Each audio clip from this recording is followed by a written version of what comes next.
ಇವತ್ತು ನನ್ನ ಮುಂದೆ ರೆಡ್ಮಿನವರು ಹೊಸದಾಗಿ ಲಾಂಚ್ ಮಾಡ್ತಾ ಇರುವಂತ ರೆಡ್ಮಿ ಪ್ಯಾಡ್ ಪ್ರೋ ಟ್ಯಾಬ್ಲೆಟ್ ಇದೆ. ಈ ಟ್ಯಾಬ್ಲೆಟ್ ನ ಜೊತೆಗೆ ರೆಡ್ಮಿನವರು ಒಂದು ಕೀಬೋರ್ಡ್ ನ ಕೂಡ ಲಾಂಚ್ ಮಾಡ್ತಾ ಇದ್ದಾರೆ ಮತ್ತು ಒಂದು ಸ್ಮಾರ್ಟ್ ಪೆನ್ ನ ಕೂಡ ಲಾಂಚ್ ಮಾಡ್ತಾ ಇದ್ದಾರೆ.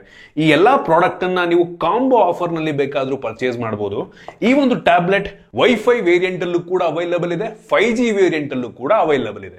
ಈ ವೈಫೈ ವೇರಿಯಂಟ್ ಅನ್ನ ಎಫೆಕ್ಟಿವ್ ಆಗಿ 20,000 ರೂಪಾಯಿ ಪರ್ಚೇಸ್ ಮಾಡಬಹುದು.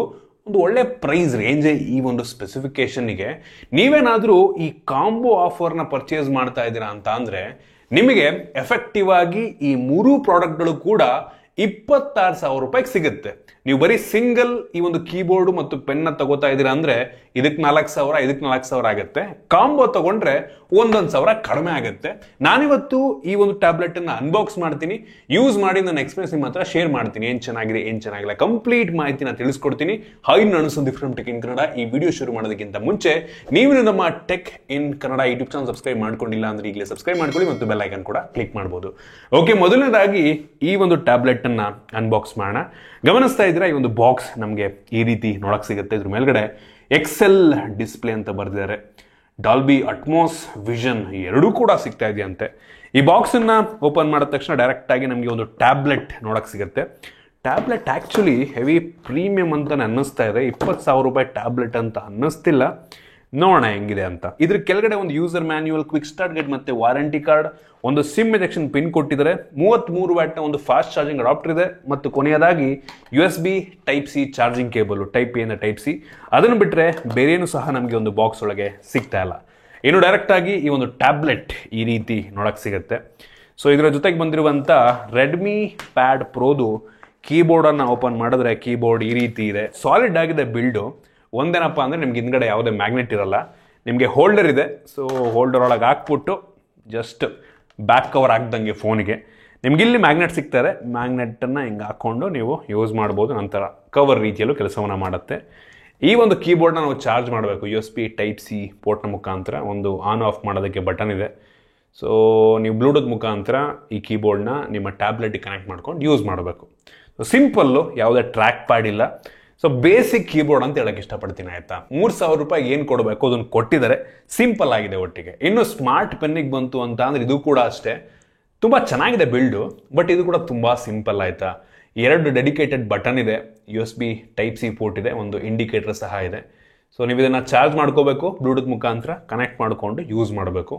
ಸೊ ಈ ಬಟನ್ಸ್ಗಳು ಒಂದು ರೀತಿ ಮಲ್ಟಿಪರ್ಪಸ್ ಯೂಸ್ ಆಗುತ್ತೆ. ಎರೇಸರ್ ರೀತಿಯಲ್ಲೂ ಕೆಲಸವನ್ನ ಮಾಡುತ್ತೆ ಮತ್ತು ನೀವು ಸ್ವಿಚ್ ಮಾಡ್ಕೊಬೋದು ಪೆನ್ಸಿಲ್ಗಳ ಮಧ್ಯ.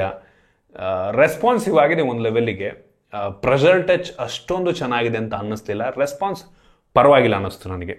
ಸೊ 3,000 ರೂಪಾಯಿಗೆ ಓಕೆ, ರೀಸನಬಲ್ ಅಂತೀನಿ, ಆಯ್ತಾ. ಬೆಲೆ ತುಂಬ ಏನು ಜಾಸ್ತಿ ಇಲ್ಲ.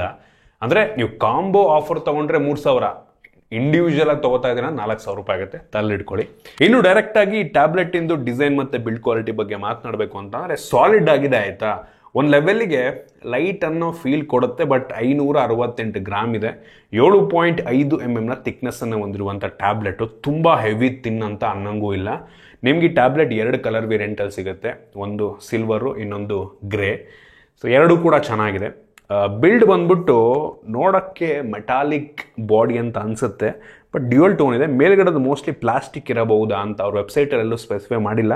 ಕೆಳಗಡೆದು ಇದು ಅಲ್ಯೂಮಿನಿಯಂ ಫ್ರೇಮ್ ಇರಬಹುದು ಅಂತ ಅನ್ನಿಸ್ತಾ ಇದೆ, ಅಲ್ಯೂಮಿನಿಯಂ ಬ್ಯಾಕ್ ಇರಬಹುದು ಅಂತ ಅನ್ನಿಸ್ತಾ ಇದೆ. ಯೂನಿ ಬಾಡಿ ಇದೆ ಇಲ್ಲಿಂದ ಈ ಕಡೆಗೆಲ್ಲ. ಒಟ್ಟಿಗೆ ಅವರೆಲ್ಲೂ ಸ್ಪೆಸಿಫೈ ಮಾಡಿಲ್ಲಪ್ಪ. ಒಟ್ಟಿಗೆ ಸಾಲಿಡ್ ಆಗಿದೆ ಅಂತ ಅನ್ನಿಸ್ತು, ಪರವಾಗಿಲ್ಲ ಒಂದು ಲೆವೆಲಿಗೆ. ಫ್ರಂಟಲ್ಲಿ ನಮಗೆ ಬೆಸಲ್ ತುಂಬ ಜಾಸ್ತಿನೇ ಇದೆ. 12.1 ಇಂಚಿಂದು ಡಿಸ್ಪ್ಲೇ, ದೊಡ್ಡ ಡಿಸ್ಪ್ಲೇ ಅಂತೀನಿ. ಇಲ್ಲಿ ಕ್ಯಾಮ್ರಾ ಸಿಗ್ತಾ ಇದೆ.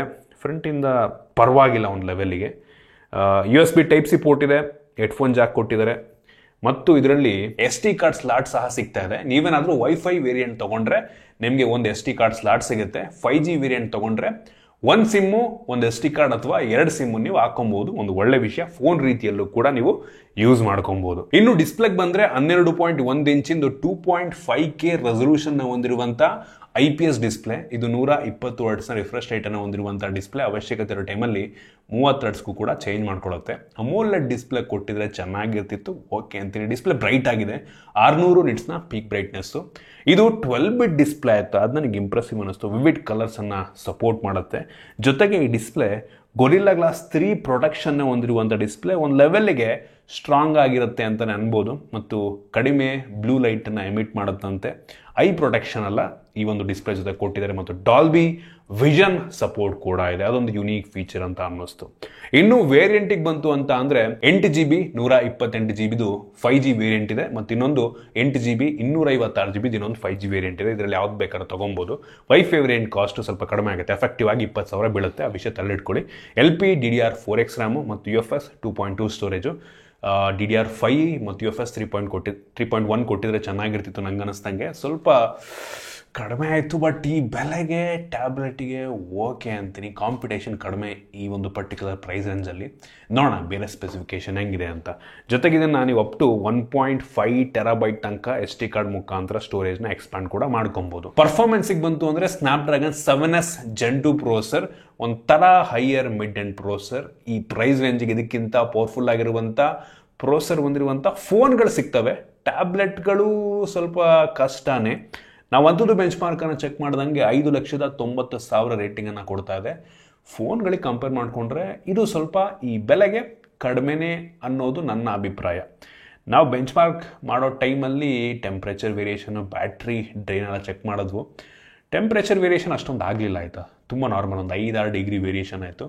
ಬ್ಯಾಟ್ರಿ ಡ್ರೈನ್ ಬಂದ್ಬಿಟ್ಟು ಅದು ಕೂಡ ತುಂಬ ನಾರ್ಮಲ್. ಇಷ್ಟು ದೊಡ್ಡ ಡಿಸ್ಪ್ಲೇಗೆ ಒಳ್ಳೆ ಬ್ಯಾಟ್ರಿ ಬ್ಯಾಕಪ್ಪೇ ಕೊಡಬಹುದು ಅಂತ ಅನ್ನಿಸ್ತು. ಬರೀ 5-6% ಅದು ಕೂಡ ಡೌನ್ ಆಯಿತು. ಗೇಮಿಂಗ್ ಎಕ್ಸ್ಪೀರಿಯನ್ಸ್ ಓಕೆ ಅಂತೀನಿ. ಇದು ಹೈಯರ್ ಮಿಡ್ ಎಂಡ್ ಆಗಿರೋದ್ರಿಂದ ತುಂಬ ಜಾಸ್ತಿ ಎಕ್ಸ್ಪೆಕ್ಟೇಷನ್ ಇಟ್ಕೊಳ್ಳೋದಕ್ಕಾಗಲ್ಲ.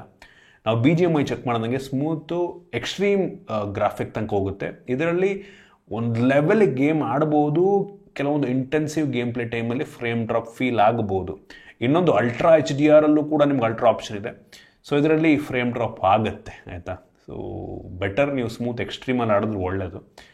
ಓವರಾಲ್ ಪರ್ಫಾರ್ಮೆನ್ಸು ಓಕೆ ಅಂತೀನಿ, ಬಟ್ ಇನ್ನೊಂದು ಸ್ವಲ್ಪ ಚೆನ್ನಾಗಿರೋ ಪ್ರೊಸೆಸರ್ ಕೊಟ್ಟಿದ್ರೆ ಇನ್ನು ಬೆಂಕಿ ಇರ್ತಿತ್ತಾರೋ ನಂಗೆ ಅನ್ನಿಸ್ದಂಗೆ. ಮೊನ್ನೆ OnePlus ಅವರು ಕೂಡ ಒಂದು ಟ್ಯಾಬ್ಲೆಟನ್ನು ಲಾಂಚ್ ಮಾಡ್ತಾರೆ. ಅದರಲ್ಲಿ ಇದಕ್ಕಿಂತ ಬೆಟರ್ ಪರ್ಫಾರ್ಮೆನ್ಸ್ ನಮಗೆ ಸಿಗ್ತಾ ಇದೆ ಅನ್ನುವಂಥದ್ದು ನನ್ನ ಅಭಿಪ್ರಾಯ. ನಂತರ ಕ್ಯಾಮ್ರಾಗೆ ಬಂತು ಅಂತ ಅಂದರೆ ಯಾರೂ ಟ್ಯಾಬ್ಲೆಟನ್ನು ಯೂಶಲಿ ಕ್ಯಾಮ್ರಾಗೋಸ್ಕರ ತೊಗೊಳೋದಕ್ಕೆ ಹೋಗಲ್ಲ. ಕ್ಯಾಮ್ರಾ ತುಂಬ ಬೇಸಿಕ್ ಕ್ಯಾಮ್ರಾ ಅಂತೀನಿ ಆಯಿತಾ. ಸೊ ಯೂಶಲಿ ಯಾರು ಫೋಟೋ ತೆಗಿಯೋಕೆ ಹೋಗ್ತಾರೆ ಹೇಳಿ ಟ್ಯಾಬ್ಲೆಟ್ ಇಟ್ಕೊಂಡು. ಸೊ ಅದರಿಂದ ತುಂಬ ಬೇಸಿಕ್ ಇದೆ. Single camera, single LED flash, front camera ಇದೆ. ಫ್ರಂಟ್ ಕ್ಯಾಮ್ರಾ ಚೆನ್ನಾಗಿದೆ ಒಂದು ಲೆವೆಲ್ಗೆ. ಎರಡೂ ಕೂಡ 8 MP ಕ್ಯಾಮ್ರಾಗಳು. ತೋರಿಸ್ತಾ ಇದ್ದೀನಿ ಸ್ಯಾಂಪಲ್ನ. ಫ್ರಂಟ್ ಮತ್ತು ಬ್ಯಾಕ್ ಎರಡೂ ಸಹ ನಿಮಗೆ ಫುಲ್ HDಯಲ್ಲಿ ವಿಡಿಯೋ ರೆಕಾರ್ಡ್ ಮಾಡುತ್ತೆ, 30 frames/second. ಅದು ಕೂಡ ಪರವಾಗಿಲ್ಲ ಅಂತೀನಿ. ಓವರಾಲ್ ಕ್ಯಾಮ್ರಾ ವೆರಿ ಬೇಸಿಕ್ ಅಂತೀನಿ. ಇನ್ನು ಫೇಸ್ ಅನ್ಲಾಕ್ ಸಹ ಇದೆ ನಮ್ಗೆ. ಇದರಲ್ಲಿ ಯಾವುದೇ ಆಬ್ವಿಯಸ್ಲಿ ಫಿಂಗರ್ ಪ್ರಿಂಟ್ ಸೆನ್ಸರ್ ಕೊಟ್ಟಿಲ್ಲ ಇವರು. OSಗೆ ಬಂತು ಅಂತ ಅಂದರೆ ನಮಗೆ Android 14 base run ಆಗ್ತಿರುವಂಥ HyperOS, Shami ಅವ್ರದ್ದು ಹೊಸ OS. ಸೊ ಈ ಒಂದು OSನ ಮುಖಾಂತರ ನೀವು ಬೇರೆ ರೆಡ್ಮಿ, ಶಾಮಿ ಫೋನ್ಗಳ ಜೊತೆ ಕನೆಕ್ಟ್ ಮಾಡ್ಕೊಬೋದಾಯ್ತಾ. ಇಲ್ಲಿ ಕಾಪಿ ಮಾಡಿದ್ರೆ ಇಲ್ಲಿ ಈ ಟ್ಯಾಬಲ್ಲಿ ಕಾಪಿ ಮಾಡಿ ಫೋನಲ್ಲಿ ನೀವು ಪೇಸ್ಟ್ ಮಾಡ್ಬೋದು. ಸೊ ಈ ರೀತಿ ಒಂದು ಸೀಮ್ಲೆಸ್ ಕನೆಕ್ಟಿವಿಟಿಯನ್ನು HyperOSನ ಮುಖಾಂತರ ರೆಡ್ಮಿ, ಶಾಮಿ ಅವ್ರು ಕೊಡ್ತಾ ಇದ್ದಾರೆ ನಮಗೆ. ಸೊ ಅದೊಂದು ಇಂಟ್ರೆಸ್ಟಿಂಗ್ ಅನ್ನಿಸ್ತು. ನೆಟ್ವರ್ಕ್ ಸಿಂಕ್ ಆಗುತ್ತೆ, ಯಾವ ರೀತಿ ಐಫೋನಲ್ಲಿ ಕೆಲಸವನ್ನು ಮಾಡುತ್ತೆ ಆ ರೀತಿ ಕೆಲಸವನ್ನು ಮಾಡುತ್ತೆ ಆಯಿತಾ. ಸೊ ಇಂಟ್ರೆಸ್ಟಿಂಗ್ ಆಗಿದೆ ಕೆಲವೊಂದು ಫೀಚರು. ಸ್ಕ್ರೀನ್ ಶೇರ್ ಎಲ್ಲ ಮಾಡ್ಬೋದು ನೀವು ಆಯಿತಾ. ಒಂದು ಒಳ್ಳೆ ವಿಷಯ, ಒಳ್ಳೆ ಫೀಚರ್ನ ಕೊಟ್ಟಿದ್ದಾರೆ. ಅಂದರೆ ನಿಮ್ಮ ಫೋನ್, ನಿಮ್ಮದು ರೆಡ್ಮಿ ಫೋನೇ ಇದ್ದರೆ ಇದು ಯೂಸ್ ಆಗುತ್ತೆ. ಬ್ಯಾಟ್ರಿಗೆ ಬಂದರೆ 10,000 mAh ಕೆಪಾಸಿಟಿ ಬ್ಯಾಟ್ರಿ. ದೊಡ್ಡ ಬ್ಯಾಟ್ರಿನ ಆ್ಯಕ್ಚುಲಿ ಟ್ಯಾಬ್ಲೆಟ್ ಲೆವೆಲಿಗೆ ಯೋಚನೆ ಮಾಡಿದ್ರೆ. 33 ವ್ಯಾಟಿಂದು ಫಾಸ್ಟ್ ಚಾರ್ಜರ್ ಬಾಕ್ಸ್ ಒಳಗೆ ಕೊಟ್ಟಿದ್ದಾರೆ. ಅಷ್ಟು ದೊಡ್ಡ ಬ್ಯಾಟ್ರಿ ಇರೋದ್ರಿಂದ ಈ 33 ವ್ಯಾಟು ಕೂಡ ಮೋಸ್ಟ್ಲಿ ಸ್ವಲ್ಪ ಕಡಿಮೆ ಸ್ಪೀಡ್ ಅಂತ ಅನ್ನಿಸ್ಬೋದೇನೋ ಆಯಿತಾ. ಓಕೆ ಅಂತೀನಿ. ಸ್ಪೀಕರಿಗೆ ಬಂತು ಅಂತ ಅಂದರೆ 4 ಸ್ಪೀಕರ್ ಇದೆ. ಇದು ಡಾಲ್ಬಿ ಅಟ್ಮೋಸ್ ಸ್ಪೀಕರು. ಸ್ಪೀಕರ್ನ ಕ್ಲಾರಿಟಿ ಚೆನ್ನಾಗಿದೆ, ಜೋರಾಗಿ ಕೂಡ ಕೇಳುತ್ತೆ. ಇಂಪ್ರೆಸ್ ಮಾಡ್ತು ಡಾಲ್ಬಿ ಅಟ್ಮೋಸ್ ಆಗಿರೋದ್ರಿಂದ. ಮತ್ತು 2 ಮೈಕ್ರೋಫೋನ್ಗಳು ಸಹ ನಮಗೆ ಇದರಲ್ಲಿ ಸಿಗ್ತಾ ಇದೆ. ಹೆಡ್ಫೋನ್ ಜಾಕ್ ಸಹ ಇದೆ, ಸೊ ಒಂದು ಪ್ಲಸ್ ಪಾಯಿಂಟು. ನಂತರ ನಮಗೆ ಇದರಲ್ಲಿ ವೈಫೈ 6E ಆಪ್ಷನ್ ಸಹ ಇದೆ ಆಯಿತಾ. ಒಂದು ಒಳ್ಳೆ ವಿಷಯ. ಡ್ಯುಯಲ್ ಬ್ಯಾಂಡ್ ಜೊತೆಗೆ ವೈಫೈ 6E, ಬ್ಲೂಟೂತ್ 5.2 ಸಹ ಕೊಟ್ಟಿದ್ದಾರೆ. ಇನ್ ಕೇಸ್ ನೀವೇನಾದರೂ 5G ವೇರಿಯಂಟನ್ನು ತೊಗೋತಾ ಇದ್ರೆ ಅಂದರೆ 11 5G ಬ್ಯಾಂಡ್ಗಳು ಸಪೋರ್ಟ್ ಆಗುತ್ತೆ. ಅವಶ್ಯಕತೆ ಇರೋ ಒಂದು ಬೇಸಿಕ್ ಸೆನ್ಸಾರ್ಸ್ಗಳಿದೆ, ಗೈರೋ ಅವೆಲ್ಲ ಬೇಸಿಕ್ ಇದೆ ಗೇಮ್ಗೆ ಮಾಡ್ಕೊಳ್ಳೋದಕ್ಕೆ. ಸೊ ನೋಡಿ, ನಿಮಗೆ ಈ ಒಂದು ಪರ್ಟಿಕ್ಯುಲರ್ ಬಡ್ಜೆಟ್ನಲ್ಲಿ ಈ ಬ್ರ್ಯಾಂಡಲ್ಲಿ ಒಂದು ಟ್ಯಾಬ್ಲೆಟ್ ಬೇಕು ಅಂದರೆ ಒಂದು ಆಪ್ಷನ್ ಆಗ್ಬೋದು. ನಾನು ಸಜೆಸ್ಟ್ ಮಾಡೋದಾದರೆ ಸ್ವಲ್ಪ ಬಡ್ಜೆಟನ್ನು ಜಾಸ್ತಿ ಮಾಡಿಕೊಂಡು ಇದಕ್ಕಿಂತ ಸ್ವಲ್ಪ ಜಾಸ್ತಿ ಪರ್ಫಾರ್ಮೆನ್ಸನ್ನು ನೀಡುವಂಥ ಟ್ಯಾಬ್ಲೆಟನ್ನು ತೊಗೊಂಡ್ರೆ ಒಳ್ಳೆಯದು ಅಂತ ನನ್ನ ಅಭಿಪ್ರಾಯ. ಹೌದು, ಈ ಒಂದು ಕೀಬೋರ್ಡ್ ಮತ್ತು ಪೆನ್ ಏನು ಕೊಟ್ಟಿದ್ದಾರೆ ಅದು ಸ್ವಲ್ಪ ಕಾಸ್ಟ್ ಕಡಿಮೆ ಇದೆ, ಬೇರೆ ಬ್ರ್ಯಾಂಡ್ಗಳಿಗೆ ಕಂಪೇರ್ ಮಾಡಿಕೊಂಡ್ರೆ ಸ್ವಲ್ಪ ಅಫೋರ್ಡಬಲ್ ಆಗಿ ಚೀಪಾಗಿ ಸಿಗ್ತದೆ ನಿಮಗೆ, ಆಯಿತಾ. ಬಟ್ ನೋಡಿ, ನೀವು ಲಾಂಗ್ ಟರ್ಮಲ್ಲಿ ಒಂದು ಒಳ್ಳೆ ಟ್ಯಾಬ್ ಬೇಕು, ಒಂದು 3-4 ವರ್ಷ ಒಳ್ಳೆ ಪರ್ಫಾರ್ಮೆನ್ಸ್ ಕೊಡಬೇಕು ನನಗೆ ಅಂತ ಅಂದರೆ ಸ್ವಲ್ಪ ಬಡ್ಜೆಟನ್ನು ಜಾಸ್ತಿ ಮಾಡಿಕೊಂಡು ಇದಕ್ಕಿಂತ ಸ್ವಲ್ಪ ಜಾಸ್ತಿ ಪರ್ಫಾರ್ಮೆನ್ಸ್ ಇರುವಂಥ ಟ್ಯಾಬ್ಲೆಟ್ ತೊಗೊಂಡ್ರೆ ಒಳ್ಳೆಯದು ಅಂತ ನನ್ನ ಅಭಿಪ್ರಾಯ. ಇದು ಚೆನ್ನಾಗಿದೆ, ಏನೋ ಸ್ವಲ್ಪ ಬೆಲೆ ಕಡಿಮೆ ಆಗಿದ್ರೆ ಒಂದು 17-18 ಬಂದಿದ್ರೆ ಇನ್ನೂ ಚೆನ್ನಾಗಿರ್ತಿತ್ತು. ಬಟ್ ಆ ಬೆಲೆಗೆ ಇವ್ರು ಕೊಟ್ಟಿರುವಂಥದ್ದು ಓಕೆನೆ. ಬಟ್ ನಾವು ಹೆಂಗೆ ಅಂದರೆ ನಾವು ಇಂಡಿಯನ್ಸು, ನಾವು ಭಾರತೀಯರು ಹೆಂಗೆ ಅಂದರೆ ಇನ್ನೂ ಒಂದು ಸ್ವಲ್ಪ ಕಡಿಮೆ ಆಗಿದೆ, ಇನ್ನೂ ಚೆನ್ನಾಗಿರ್ತಿತ್ತು ಅನ್ನೋದನ್ನು ಮಾತ್ರ ಬಿಡಲ್ಲ. ಸೊ ನನಗೂ ಹಂಗೆ ಅನ್ನಿಸ್ತು. ಸ್ವಲ್ಪ ಜಾಸ್ತಿ ನೀವು ದುಡ್ಡು ಹಾಕಿದ್ರೆ ಇದಕ್ಕಿಂತ ಸ್ವಲ್ಪ ಇನ್ನೂ ಚೆನ್ನಾಗಿರೋದು ಸಿಗುತ್ತೆ ಅಂತ ನನಗೆ ಅನ್ನಿಸುತ್ತೆ. ಸೊ ಅದರಿಂದ ಯೋಚನೆ ಮಾಡಿ ಬಡ್ಜೆಟ್ ಹಾಕ್ಬಿಟ್ಟು ಪರ್ಚೇಸ್ ಮಾಡಿ. ಇದು ನನ್ನ ಒಪಿನಿಯನ್ನು. ನಿಮ್ಗೆ ಇದ್ರ ಬಗ್ಗೆ ಅನ್ನಿಸ್ತು ಕಾಮೆಂಟ್ ಮಾಡಿ. ಇಷ್ಟ ಆಗಿದ್ರೆ ಲೈಕ್ ಮಾಡಿ, ಶೇರ್ ಮಾಡಿ. ಇದೇ ರೀತಿ ನಮ್ಮ ಬೇರೆ ವಿಡಿಯೋಗಳು ನಮ್ಮ tech in Kannada YouTube subscribe ಮಾಡ್ಕೊಂಡಿಲ್ಲ ಅಂದರೆ ಈಗಲೇ ಸಬ್ಸ್ಕ್ರೈಬ್ ಮಾಡ್ಕೊಳ್ಳಿ ಮತ್ತು ಬೆಲ್ ಐಕನ್ ಕೂಡ ಕ್ಲಿಕ್ ಮಾಡ್ಬೋದು. ಸಿಗೋಣ ಮುಂದಿನ ವಿಡಿಯೋದಲ್ಲಿ.